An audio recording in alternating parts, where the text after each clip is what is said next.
سورج اور چاند گرہن۔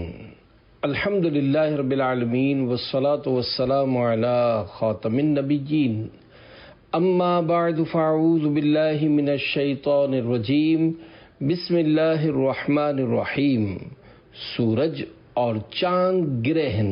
دعوت اسلامی کا شعبہ علم فلکیات شعبان 1431 ہجری مطابق 14 جولائی 2010 میں بنا۔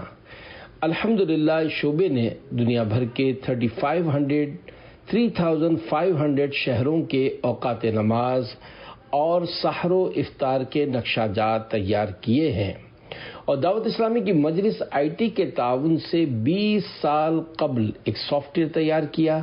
اب اس ایپ میں دنیا کے تقریباً 27 لاکھ مقامات کے اوقات نماز و سمت قبلہ حاصل کر سکتے ہیں۔ دعائے عطار، یا اللہ پاک جو کوئی 21 صفحات کا رسالہ سورج اور چاند گرہن پڑھ یا سن لے، اسے اپنے پیارے پیارے سب سے آخری نبی صلی اللہ علیہ وآلہ وسلم کی خواب میں زیارت سے مشرف فرما اور اسے بے حساب بخش کر جنت الفردوس میں اپنے پیارے نبی صلی اللہ علیہ وآلہ وسلم کا پڑوسی بنا۔ آمین بجاہ خاتم النبیین صلی اللہ علیہ وآلہ وسلم۔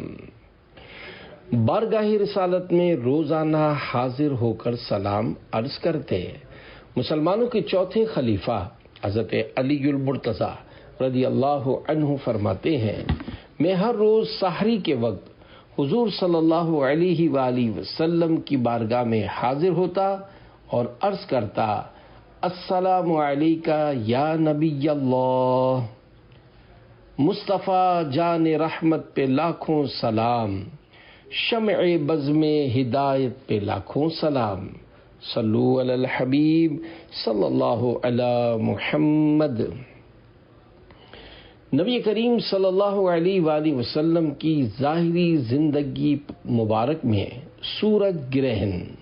صحابی رسول حضرت عبداللہ بن عباس رضی اللہ عنہما سے روایت ہے کہ نبی کریم صلی اللہ علیہ وآلہ وسلم کے زمانہ مبارک میں سخت گرمی کے دنوں میں سورج کو گرہن لگا تو حضور اکرم صلی اللہ علیہ وآلہ وسلم نے نماز پڑھی۔ دوران نماز ہی نبی کریم صلی اللہ علیہ وآلہ وسلم تھوڑا سا آگے بڑھے، پھر تھوڑا پیچھے ہٹے۔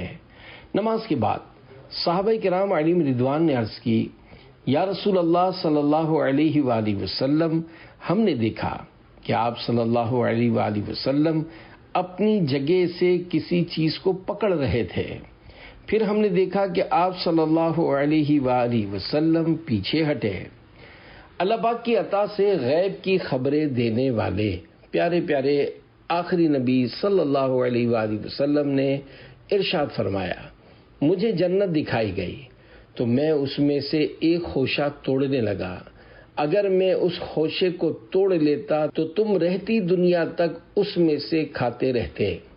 پھر مجھ پر جہنم پیش کی گئی تو میں اس ڈر سے پیچھے ہٹا کہ تمہیں کوئی نقصان نہ پہنچے۔ میں نے اس میں ایک لمبی کالی عورت کو دیکھا جسے بلی کی وجہ سے عذاب دیا جا رہا تھا کہ اس نے ایک بلی کو قید کر دیا، نہ اسے کھانا کھلایا، نہ اسے پانی پلایا، اور نہ ہی آزاد کیا کہ وہ زمین کے کیڑے مکوڑے کھا لیتی۔ اور میں نے جہنم میں ابو ثمامہ عمرو بن لحیی کو دیکھا کہ اپنی آنتوں کو جہنم میں گھسیٹ رہا ہے۔ لوگ کہتے ہیں کہ سورج اور چاند کو کسی بڑی شخصیت کی موت کے سبب گہن لگتا ہے، تو سن لو، سورج اور چاند اللہ پاک کی نشانیوں میں سے 2 نشانیاں ہیں جو اللہ پاک تمہیں دکھاتا ہے۔ جب تم انہیں گہن لگا دیکھو تو نماز پڑھو حتیٰ کہ گہن کھل جائے۔ شوہر کی ناشکری۔ ایک روایت میں یہ الفاظ بھی ہیں کہ اللہ پاک کی عطا سے غیب کی خبریں دینے والے پیارے پیارے آخری نبی صلی اللہ علیہ وآلہ وسلم نے ارشاد فرمایا، میں نے آج کی طرح کوئی خوفناک منظر کبھی نہیں دیکھا، اور میں نے دیکھا کہ اکثر دوزخی عورتیں ہیں۔ عرض کی، کیوں یا رسول اللہ صلی اللہ علیہ وآلہ وسلم؟ فرمایا کہ کفر کرتی ہیں، عرض کی گئی اللہ پاک کے ساتھ کفر کرتی ہیں؟ فرمایا شوہر کی ناشکری کرتی ہیں اور احسان نہیں مانتی ہیں۔ اگر تم ان میں سے کسی کے ساتھ عمر بھر احسان کرو پھر ذرا سی بات خلاف مزاج دیکھیں گی تو کہیں گی میں نے کبھی کوئی بھلائی تم سے دیکھی ہی نہیں۔ یہ گہن کب لگا تھا؟ خلیفہ مفتی اعظم شارح بخاری حضرت علامہ شریف الحق امجدی رحمۃ اللہ علیہ لکھتے ہیں جس دن حضور اقدس صلی اللہ علیہ وآلہ وسلم کے صاحبزادے حضرت سیدنا ابراہیم رضی اللہ عنہ کا وصال ہوا تھا اس دن یہ گہن لگا تھا۔ سلطان دو عالم کی حکومت جنت سے خوشہ توڑنے والی حدیث پاک کی شرح میں حضرت مفتی احمد یار خان رحمۃ اللہ علیہ فرماتے ہیں اس حدیث سے دو مسئلے معلوم ہوئے۔ ایک یہ کہ حضور صلی اللہ علیہ وآلہ وسلم جنت اور وہاں کے پھلوں وغیرہ کے مالک ہیں کہ خوشہ توڑنے سے رب نے منع نہ کیا بلکہ خود نہ توڑا۔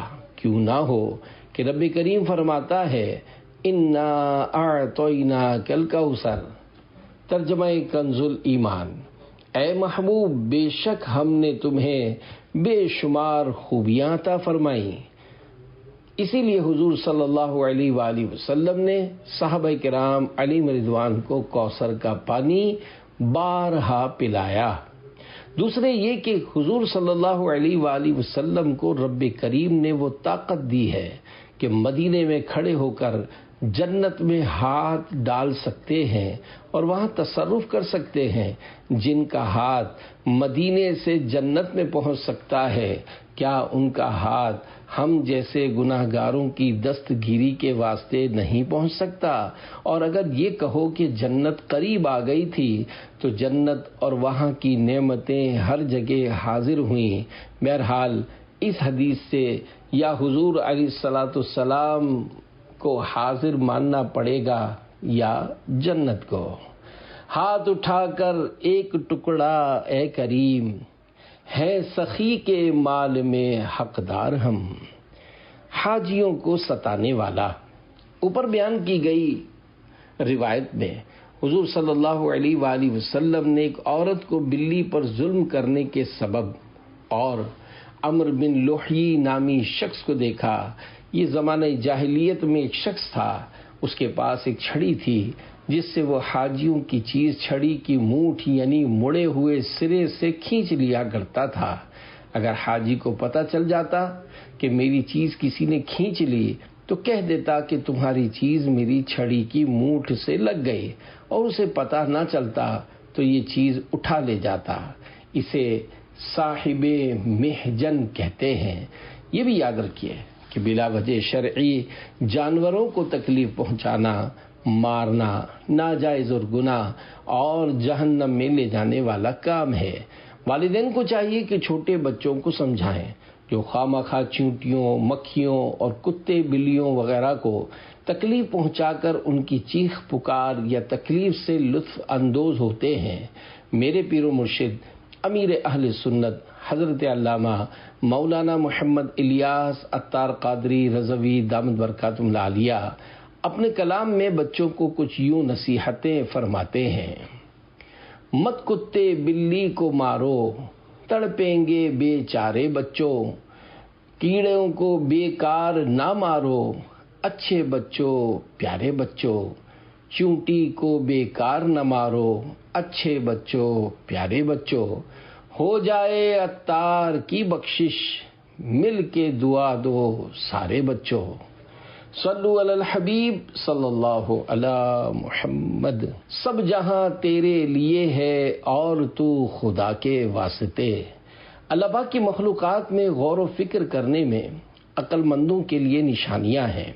اللہ پاک اپنے پیارے پیارے آخری نبی محمد عربی صلی اللہ علیہ وآلہ وسلم پر نازل کی ہوئی روشن کتاب قرآن کریم کی پارہ 4 سورہ آل عمران کی آیت نمبر 190 میں فرماتا ہے ان فی خلق السماوات والارض واختلاف اللیل والنہار لآیات لأولی الالباب۔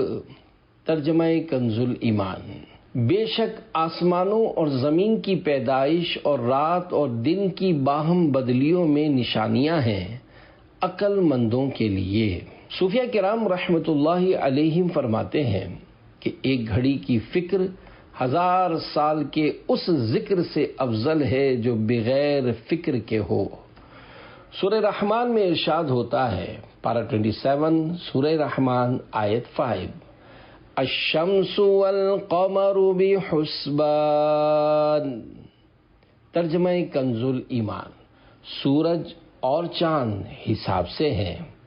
اللہ پاک نے اس آیت میں آسمانی نعمتوں میں 2 ایسی نعمتیں بیان فرمائیں جو ظاہری طور پر نظر آتی ہیں، اور وہ نعمتیں سورج اور چاند ہیں۔ ان نعمتوں کی اہمیت کا اندازہ اس بات سے لگایا جا سکتا ہے کہ اگر سورج نہ ہوتا تو اندھیرا کبھی ختم ہی نہ ہوتا، اور اگر چاند نہ ہوتا تو بہت ساری ظاہری نعمتیں ختم ہو کر رہ جاتی ہیں۔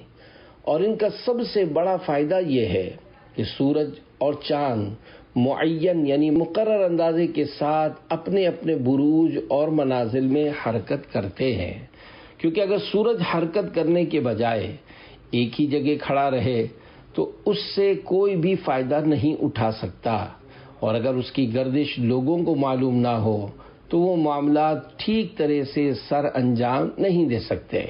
اور ان کا ایک فائدہ یہ ہے کہ اوقات کے حساب، سالوں اور مہینوں کا شمار انہی کی رفتار سے ہوتا ہے۔ سورج، چاند اور ستارے اللہ کریم کی نعمت اور بڑی مخلوق ہیں۔ اللہ پاک نے ان میں ہمارے لیے بے شمار فوائد رکھے ہیں۔ فلکیاتی رپورٹس کے مطابق سال 2025 کا دوسرا چاند گرہن، جو کہ پاکستان میں بھی نظر آئے گا، 7 ستمبر کو پاکستانی وقت کے مطابق رات 9:27 پر شروع ہوگا۔ رات کے 11:12 پر یہ مکمل چاند گہن اپنے عروج پر پہنچے گا، جبکہ رات کے 12:57 پر یہ چاند گرہن ختم ہو جائے گا، جبکہ اسی سال کا دوسرا سورج گرہن 21 ستمبر کو پاکستانی وقت کے مطابق رات 10:30 پر شروع ہوگا۔ رات کے 12:42 پر یہ اپنے عروج پر پہنچے گا، جبکہ رات کے 2:54 پر سورج گرہن ختم ہو جائے گا، لیکن یہ سورج گرہن پاکستان میں نہیں دیکھا جا سکے گا۔ دعوت اسلامی کے شعبہ فلکیات دنیا بھر کے سورج اور چاند گہن کی فلکیاتی رپورٹس مکمل ریسرچ کے ساتھ پیش کرتا ہے۔ تفصیلات کے لیے انہیں دیکھا جا سکتا ہے۔ شعبہ فلکیات کا یوٹیوب چینل وزٹ کرنے کے لیے رسالے میں موجود QR کوڈ اسکین کیجیے۔ سورج گرہن اور چاند گرہن کسے کہتے ہیں؟ عوام میں سورج گرہن اور چاند گرہن کے متعلق کیا کیا غلط فہمیاں پائی جاتی ہیں؟ چاند گرہن اور سورج گرہن کی کیا حقیقت ہے؟ ہمارا پیارا دین اسلام اس کے بارے میں کیا فرماتا ہے؟ دنیا میں لوگ اس موقع پر مختلف انداز سے لطف اندوز ہوتے یعنی انجوائے کرتے ہیں۔ ہمارے پیارے پیارے آخری نبی مکی مدنی محمد عربی صلی اللہ علیہ وآلہ وسلم ایسے موقع پر کیا کیا کرتے تھے؟ ان دلچسپ اور اہم معلومات پر مشتمل یہ رسالہ سورج گرہن اور چاند گرہن سنیے۔ انشاءاللہ معلومات میں اضافہ ہوگا۔ سال کے مختلف مہینوں اور دنوں میں سورج گرہن اور چاند گرہن کے مواقع آتے رہتے ہیں۔ عموماً سال میں 2 مرتبہ سورج گرہن اور 2 مرتبہ چاند گرہن ہوتا ہے۔ ان دنوں میں اپنے مرحومین کے ایصال ثواب کے لیے بالخصوص یہ رسالہ تقسیم کیجیے اور خوب ثواب کمائیے۔ اللہ کریم ہمیں اپنی معرفت یعنی پہچان نصیب فرمائے۔ آمین بجاہ خاتم النبیین صلی اللہ علیہ وآلہ وسلم۔ عذاب کے آثار ڈراوا ہیں۔ مسلمانوں کا عقیدہ یہ ہے کہ اللہ پاک تنہا جو چاہے کرتا ہے، لیکن وہ عذاب کے اسباب بھی بناتا ہے اور رحمت کے اسباب بھی بناتا ہے۔ عذاب کے اسباب سے اپنے بندوں کو ڈراتا ہے تاکہ وہ توبہ کریں، اور اللہ پاک کی بارگاہ میں گڑ گڑائیں جیسے سورج گرہن اور چاند گرہن اللہ پاک کی نشانیوں میں سے 2 نشانیاں ہیں جن سے وہ اپنے بندوں کو ڈراتا تاکہ توبہ کرنے والوں کی جانچ فرمائے۔ اسے معلوم ہوا کہ سورج گرہن اور چاند گرہن وہ سبب ہیں جن سے عذاب آنے کا خوف ہوتا ہے۔ حضور اکرم صلی اللہ علیہ وآلہ وسلم نے ام المومنین حضرت بی بی عائشہ صدیقہ رضی اللہ عنہا کو حکم فرمایا کہ وہ چاند کے شر سے اللہ پاک کی پناہ مانگیں اور ارشاد فرمایا یہ اندھیرا ڈالنے والا ہے جب ڈوبے۔ اللہ پاک نے اندھیرا ڈالنے والا جب ڈوبے اس کے شر سے پناہ مانگنے کا حکم ارشاد فرمایا ہے۔ یہ رات ہے جب اندھیرا ہو جائے، کیونکہ اس وقت انسانی و جناتی شیطان پھیل جاتے ہیں۔ چاند سے پناہ مانگنے کا حکم اس لیے ہے کہ یہ رات کی نشانی ہے اور اس بات میں اشارہ ہے کہ رات کا ڈراؤنا شر چاند نکل آنے سے دور نہیں ہو جاتا اور دن کی طرح نہیں ہو جاتا، بلکہ چاندنی رات میں بھی خدا کی پناہ مانگی جائے۔ سورج گرہن کے حوالے سے دلچسپ معلومات۔ سورج گرہن کا سبب اہل ہیبت یہ بتاتے ہیں کہ چاند سورج اور زمین کے درمیان حائل ہو جاتا ہے اور یہ صرف چاند کی 28 یا 29 تاریخ کو ہو سکتا ہے، دوسری تاریخوں میں محال ہے۔ اس لیے چاند کی 10 یا 4 یا 14 کو سورج گرہن ہونا محال ہے۔ شارح بخاری حضرت علامہ شریف الحق امجدی رحمۃ اللہ علیہ فرماتے ہیں عام عادت کی وجہ سے یہی صحیح ہے، مگر اللہ پاک اس پر قادر ہے کہ وہ سورج گرہن عام عادت کے بغیر لگا دے، بلکہ میرا گمان یہ ہے کہ اس گرہن کے لگنے پر لوگوں کا جو گمان ہوا کہ حضرت ابراہیم رضی اللہ عنہ کے انتقال شریف کی وجہ سے لگا ہے، اسی وجہ سے 28 یا 29 کے بجائے 10 کو لگا تھا۔ 10 کو گرہن لگنے کا کوئی سبب عادی نہیں تھا تاکہ لوگوں نے وہ گمان کیا۔ چاند اور ستارے۔ پیارے پیارے اسلامی بھائیوں، سورج اللہ کریم کی نعمت ہے۔ اس سے روشنی کے ساتھ ساتھ سردیوں میں دھوپ حاصل کی جاتی ہے۔ سورج کی تپش یعنی گرمی سے فصلیں پکتی ہیں جو انسان کی غذا بنتی ہے۔ چاند بھی اللہ کریم کی نعمت ہے۔ سورج زمین سے کئی گنا زیادہ بڑا ہے۔ باعتبار قطر سورج زمین سے 109 گنا بڑا، جبکہ چاند زمین سے 14 گنا چھوٹا ہے، اور زمین سے سورج اوسطاً 15 کروڑ کلومیٹر جبکہ چاند 4 لاکھ کلومیٹر دور ہے۔ سورج کی روشنی گرم جبکہ چاند کی روشنی ٹھنڈی ہوتی ہے۔ دن میں سورج اور رات کے اندھیرے میں چاند سے روشنی حاصل کی جاتی ہے۔ جدید ٹیکنالوجی کے اس دور سے پہلے لوگ چاند ستاروں کی مدد سے راستے پہچانتے اور ان کی روشنی میں سفر کیا کرتے تھے۔ حکم کے پابند۔ اللہ پاک کی طرف سے عطا کی گئی ڈیوٹی کے مطابق سورج، چاند اور ستارے اپنے اپنے محور میں گردش کرتے ہیں، یعنی اپنی حدود میں گھومتے رہتے ہیں اور اس کے حکم سے ذرہ بھر بھی باہر نہیں جاتے، جیسا کہ پارہ 8 سورۃ الاعراف کی آیت نمبر 54 میں ارشاد ہوتا ہے، یغشی اللیل النہار یطلبہ حثیثا والشمس والقمر والنجوم مسخرات بأمرہ الا لہ الخلق والامر تبارک اللہ رب العالمین۔ ترجمہ کنز ایمان۔ رات دن کو ایک دوسرے سے ڈھانکتا ہے کہ جلد اس کے پیچھے لگا آتا ہے، اور سورج اور چاند اور تاروں کو بنایا سب اس کے حکم کے دبے ہوئے۔ سن لو، اسی کے ہاتھ ہے پیدا کرنا اور حکم دینا، بڑی برکت والا ہے اللہ رب سارے جہان کا۔ ایک اور مقام پر ارشاد ہوتا ہے، پارہ 13 سورہ رعد آیت نمبر 2، وَسَخَّرَ الشَّمْسَ وَالْقَمَرَ كُلٌّ يَجْرِي لِأَجَلٍ مُّسَمًّى يدبر الأمر يفصل الآيات لعلكم بلقاء ربكم توقنون۔ ترجمہ کنز الایمان۔ اور سورج اور چاند کو مسخر کیا، ہر ایک ایک ٹھہرائے ہوئے وعدے تک چلتا ہے۔ اللہ کام کی تدبیر فرماتا اور مفصل نشانیاں بتاتا ہے، کہیں تم اپنے رب کا ملنا یقین کرو۔ تفسیر صراط الجنان میں ہے، یعنی اپنے بندوں کے منافع اور ان کی ضروریات کو پورا کرنے کے لیے سورج و چاند کو کام پر لگا دیا اور وہ حکم کے مطابق گردش میں ہیں۔ سورج و چاند میں سے ہر ایک ایک مقرر کیے ہوئے وعدے یعنی دنیا کے فنا ہونے تک چلتا رہے گا۔ حضرت عبداللہ بن عباس رضی اللہ عنہما نے فرمایا کہ اجل مسمى سے سورج و چاند کے درجات اور منازل مراد ہیں، یعنی وہ اپنی منازل اور درجات میں ایک حد تک گردش کرتے ہیں، اس سے تجاوز نہیں کر سکتے۔ اس کی تحقیق یہ ہے کہ اللہ پاک نے سورج و چاند میں سے ہر ایک کے لیے حرکت میں تیزی اور آہستگی کی ایک مخصوص مقدار کے ساتھ خاص جہت کی طرف خاص گردش مقرر فرمائی ہے۔ چاند اور سورج تیر رہے ہیں۔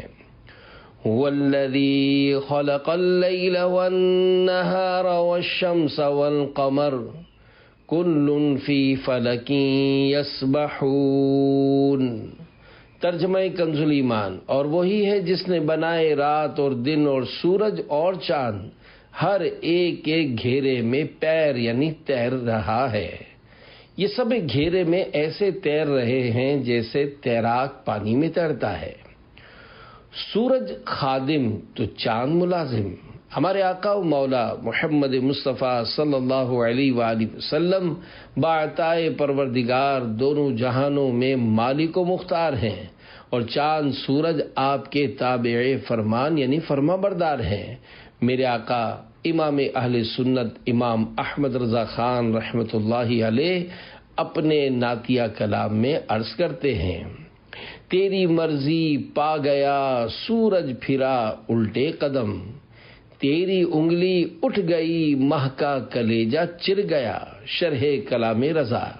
میرے آقا صلی اللہ علیہ وآلہ وسلم نے مقام صحبہ پر جب مولا علی رضی اللہ عنہ کو خدمت عالی میں رہنے کے سبب نماز عصر نہ پڑھنے کی وجہ سے غروب آفتاب کے وقت غم زدہ دیکھا تو دو جہاں کے سردار اللہ پاک کی عطا سے با اختیار آقا صلی اللہ علیہ وآلہ وسلم نے سورج کو حکم دیا، وہ فوراً واپس آ گیا۔ اور جب کفار مکہ نے اللہ علیہ وآلہ وسلم سے چاند کے دو ٹکڑے کرنے کے معجزے کا مطالبہ کیا تو مہر و ماہ یعنی سورج و چاند کے آقا صلی اللہ علیہ وآلہ وسلم کا اشارہ پا کر چاند دو ٹکڑے ہو گیا۔ ایک اور مقام پر اعلیٰ حضرت رحمت اللہ علیہ فرماتے ہیں، چاند اشارے کا ہلا حکم کا باندھا سورج، واہ کیا بادشاہ تیری توانائی کی۔ امیر اہل سنت دامت برکاتہم العالیہ شاید اشعار رضا سے روشنی لیتے ہوئے لکھتے ہیں، چاند دو ٹکڑے ہوا صدقے گیا، جب اشارہ مصطفیٰ کا پا گیا، پاک مرضی سرور کونین کی، ڈوبا سورج پھر پلٹ کر آ گیا۔ صلو علی الحبیب صلی اللہ علی محمد۔ صحابی رسول حضرت سمورہ بن جندب رضی اللہ عنہ فرماتے ہیں، اللہ پاک کے محبوب صلی اللہ علیہ وآلہ وسلم نے سورج گہن کے وقت خطبہ دیا اور اس میں اما بعد فرمایا۔ چاند اور سورج گہن لگنے کی وجہ یہ چاند و سورج کی گردش پر منحصر ہے۔ اپنی حالت کے اعتبار سے زمین اور چاند تاریک ہیں اور یہ دونوں سورج سے روشنی حاصل کرتے ہیں۔ سال میں عموماً 2 مرتبہ زمین کی سیدھ میں ایک ہی رخ پر سورج اور چاند اس طرح آ جاتے ہیں کہ چاند آڑ بن جاتا ہے اور سورج کی روشنی کو زمین کے بعض حصوں پر پہنچنے نہیں دیتا، جس سے زمین والوں کو سورج کلی یا جزوی طور پر تاریک دکھائی دیتا ہے۔ یہ سورج گرہن کہلاتا ہے۔ اسی طرح سال میں عموماً 2 مرتبہ زمین کے ایک طرف سورج اور دوسری طرف چاند ایک سیدھ میں اس طرح آ جاتے ہیں کہ زمین آڑ بن جاتی ہے اور سورج کی روشنی کو چاند پر کلی یا جزوی طور پر پہنچنے نہیں دیتی، جس سے زمین والوں کو چاند کلی یا جزوی تاریک دکھائی دیتا ہے۔ یہ چاند گرہن کہلاتا ہے۔ مکمل سورج گرہن اس وقت لگتا ہے جب چاند کا فاصلہ زمین سے اتنا کم ہو کہ جب وہ سورج کے سامنے آئے تو سورج مکمل طور پر چاند کے پیچھے چھپ جائے۔ اس میں سورج کے مکمل چھپ جانے کی وجہ سے کچھ اندھیرا ہو جاتا ہے اور دن کے وقت ستارے نظر آنا شروع ہو جاتے ہیں۔ کہتے ہیں ایک مقام پر زیادہ سے زیادہ 7 منٹ 40 سیکنڈ کے لیے ایسا ہو سکتا ہے، مگر عام طور پر اس کا دورانیہ اس سے کہیں کم ہوتا ہے۔ چاند گرہن، جب زمین کے ایک جانب چاند اور دوسری طرف سورج آ جائے، یہ عموماً 14ویں رات یعنی فل مون میں ہوتا ہے، تو بعض اوقات زمین کا سایہ جزوی یا کلی چاند پر پڑتا ہے اور چاند تاریک نظر آنے لگتا ہے۔ اسے چاند گرہن کہتے ہیں۔ چاند گرہن کبھی جزوی یا کبھی کلی ہوتا ہے۔ جزوی کی 2 قسمیں ہیں، پہلی گہرا سایہ، دوسری ہلکا سایہ۔ گہرے سائے والا چاند گہن نظر آتا ہے، جبکہ ہلکے سائے والا چاند گہن نظر نہیں آتا۔ شرعی اعتبار سے صرف گہرے سائے والے گہن پر ہی نماز ہے۔ غلط رسم و رواج۔ سورج گرہن اور چاند گرہن کے بارے میں لوگوں کے مختلف عقائد و نظریات پائے جاتے ہیں۔ بعض مذہب اسے منحوس سمجھتے ہیں اور بعض کے نزدیک اللہ پاک کے ناراض ہونے کی علامت ہے۔ کسی کا عقیدہ ہے کہ چاند اور سورج پہلے انسان تھے، انہوں نے بھنگیوں چماروں سے کچھ قرض لیا اور ادا نہ کیا، اس سزا میں انہیں گرہن لگتا ہے۔ چنانچہ ہندو گرہن کے وقت بھنگیوں کو خیرات دیتے ہیں اور مانگنے والے بھنگی بھی کہتے ہیں کہ سورج مہاراج کا قرض چکاؤ۔ اور کہیں گرہن کے بارے میں یہ خیال ہے کہ گرہن اس وقت لگتا ہے جب سورج کو بنائے اور خوفناک جانور نگل لیتے ہیں۔ ایک ویب سائٹ سے لی گئی معلومات کے مطابق جب بھی چاند کو گرہن لگتا ہے تو قدیم چین کے لوگ اکٹھے مل کے پوری قوت سے شور مچاتے تھے۔ ان کا عقیدہ تھا کہ چاند کو ایک بہت بڑا اژدہا کھا رہا ہے، ہمارے یہ شور چاند کو بچانے کی کامیاب کوشش ہے۔ چاند گرہن اپنے وقت پر ختم ہو جاتا، لیکن یہ لوگ اپنی کامیابی سمجھ کر اس کا جشن مناتے اور اگلی دفعہ پہلے سے زیادہ شور مچایا کرتے۔ لوگوں کا ایک غلط خیال یہ بھی ہے کہ جب سورج یا چاند کو گرہن لگتا ہے تو حاملہ گائے، بھینس، بکری اور دیگر جانوروں کے گلے سے رسی یا زنجیر کھول دینی چاہیے تاکہ ان پر برا اثر نہ پڑے۔ بعض علاقوں میں گرہن کے وقت کمزور عقیدے والے خود کو کمروں میں بند کر لیتے ہیں تاکہ بقول ان کے وہ گرہن کے وقت خارج ہونے والی نقصان دہ لہروں سے بچ سکے۔ بعض معاشروں میں جس دن گرہن لگتا ہے اکثر لوگ کھانا پکانے سے گریز کرتے ہیں، کیونکہ ان کا خیال ہے کہ گرہن کے وقت خطرناک جراثیم پیدا ہوتے ہیں۔ کئی مشرقی ملکوں میں علم نجوم کے ماہرین سورج گرہن سے منسلک پیشن گوئیاں کرتے ہیں، جن میں کسی تباہی یا نقصان کی نشاندہی کی جاتی ہے، مثلاً چوری، اغوا، قتل و غارت، خودکشیاں اور تشدد کے واقعات، بالخصوص خواتین کی اموات میں اضافہ، لاقانونیت اور بے انصافی کے واقعات کثرت سے ہونے کی پیشن گوئیاں کی جاتی ہیں۔ الغرض دنیا میں سورج گرہن، چاند گرہن کے بارے میں مختلف قسم کے تاثرات رکھنے والے لوگ موجود ہیں۔ گرہن کسی کی موت اور زندگی کی وجہ سے نہیں لگتا۔ عرب معاشرے میں بھی سورج اور چاند گرہن کے متعلق عام خیال تھا کہ یہ کسی بڑے واقعے، مثلا کسی کی وفات یا پیدائش پر وقوع پذیر ہوتا ہے۔ جب دنیا کے نقشے پر اسلام کی انقلابی دعوت ابھری تو اللہ پاک کے پیارے حبیب صلی اللہ علیہ وآلہ وسلم نے ان وہموں کو ختم کیا۔ جس دن حضور صلی اللہ علیہ وآلہ وسلم کے صاحبزادے حضرت ابراہیم رضی اللہ عنہ انتقال کر گئے، اسی دن سورج میں گرہن لگا۔ بعض لوگوں نے خیال کیا کہ یہ حضرت ابراہیم رضی اللہ عنہ کے غم میں واقع ہوا ہے، چنانچہ حضور اکرم صلی اللہ علیہ وآلہ وسلم نے لوگوں کو سورج گرہن کی نماز پڑھنے کے بعد خطبہ دیتے ہوئے ارشاد فرمایا کہ سورج اور چاند اللہ پاک کی نشانیوں میں سے دو نشانیاں ہیں، انہیں گرہن کسی کی موت و زندگی کی وجہ سے نہیں لگتا، لہذا جب تم اسے دیکھو تو اللہ پاک کو پکارو، اس کی بڑائی بیان کرو، نماز پڑھو اور صدقہ دو۔ اسلام گرہن کے بارے میں کیا فرماتا ہے؟ اسلام ان لغویات یعنی فضولیات سے علیحدہ ہے۔ اسلام کے مطابق یہ اللہ کی قدرت کی نشانیاں ہیں۔ اللہ پاک جب چاہے چاند سورج کو نورانی کر دے اور جب چاہے ان کا نور چھین لے۔ اللہ پاک اس پر قادر ہے کہ جب چاہے چاند کا نور سلب فرما دے، بغیر اس کے کہ سورج اور چاند کے درمیان زمین حائل ہو، جو کہ چاند گرہن کا سبب ہے۔ سورج گرہن اور حاملہ عورت۔ مغربی ملک میں رہنے والی ایک دنیاوی تعلیم یافتہ عورت سورج گرہن سے چند روز پہلے سخت پریشان تھی، کیونکہ اس کے ہاں پہلے بچے کی ولادت ہونے والی تھی اور اس سے پہلے سورج گرہن کے بچے پر ممکنہ اثرات کا خوف اسے تشویش میں مبتلا کیے ہوئے تھا۔ اس نے اپنی ڈاکٹر سے پوچھنے کے لیے فون کیا کہ کیا بچے کو گرہن کے اثرات سے بچانے کے لیے اس سے پہلے ولادت ممکن ہے؟ ڈاکٹر نے اسے دلاسا دیتے ہوئے سمجھایا کہ اسے پریشان ہونے کی ضرورت نہیں ہے، کیونکہ گرہن کے اثرات کی حقیقت وہم ہے۔ گرہن کے وقت حاملہ خواتین کو کمرے کے اندر رہنے اور سبزی وغیرہ نہ کاٹنے کی ہدایت کی جاتی ہے تاکہ ان کے بچے کسی پیدائشی نقص کے بغیر پیدا ہوں۔ گرہن کے وقت حاملہ خواتین کو سلائی کڑھائی سے بھی منع کیا جاتا ہے، کیونکہ یہ خیال کیا جاتا ہے کہ اس سے بچے کے جسم پر غلط اثر پڑ سکتا ہے۔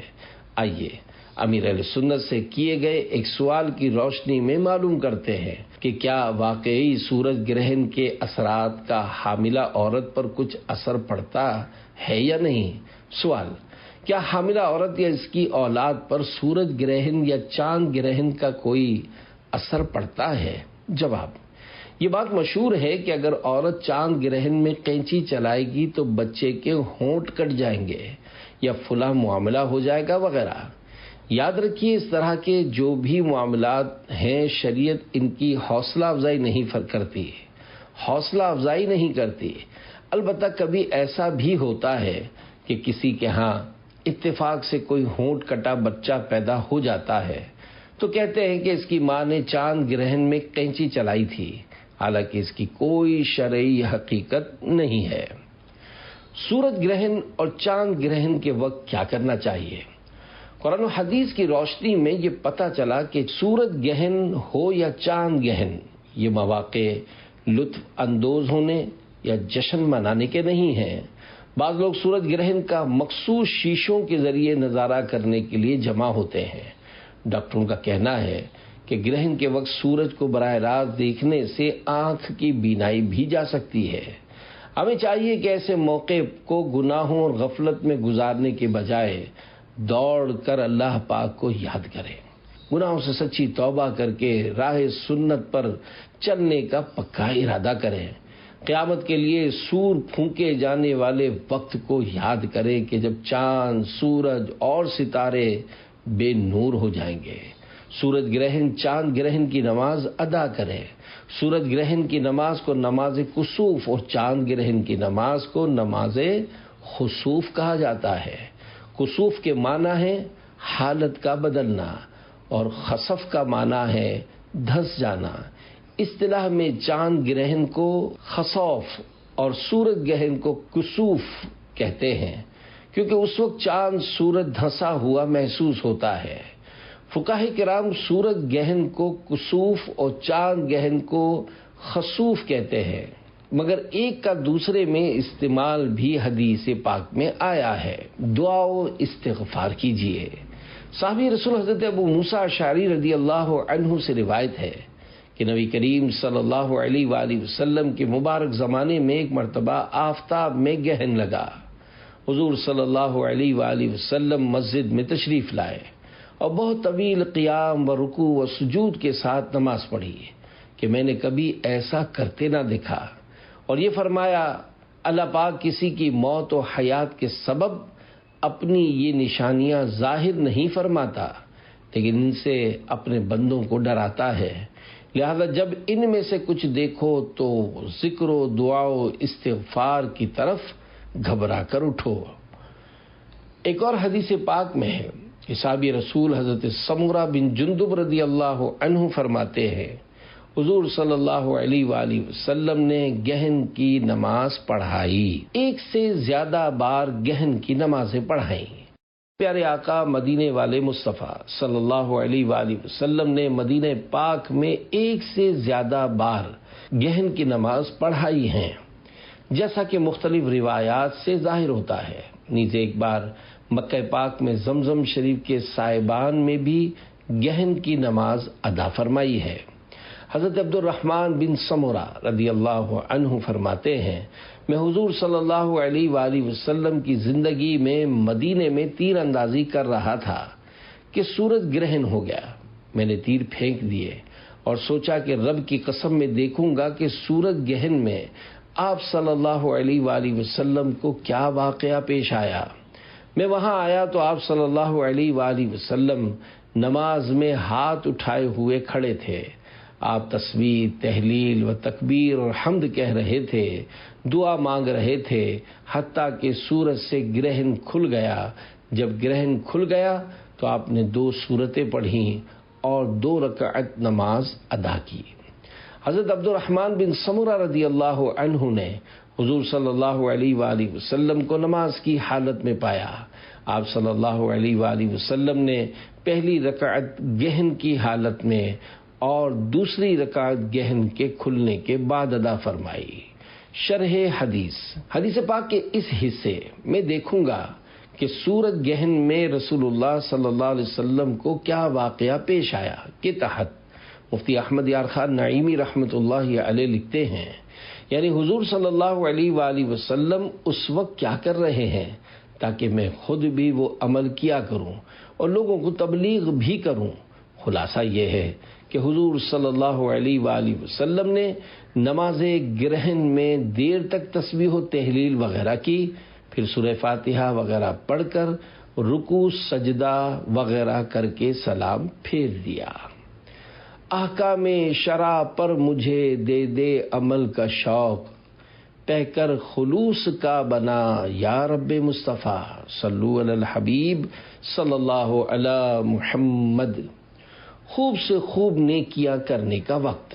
مسلمانوں کے پہلے خلیفہ حضرت ابو بکر صدیق رضی اللہ عنہ کی شہزادی، تمام مسلمانوں کی پیاری پیاری امی جان حضرت بی بی عائشہ صدیقہ رضی اللہ عنہا کی بہن حضرت بی بی اسما رضی اللہ عنہا فرماتی ہیں حضور صلی اللہ علیہ وآلہ وسلم نے آفتاب گہنے میں غلام آزاد کرنے کا حکم فرمایا کہ اس وقت غلام آزاد کیے جائیں، کیونکہ اعتاق اور تمام قسم کی خیرات سے عذاب دفع ہوتا ہے۔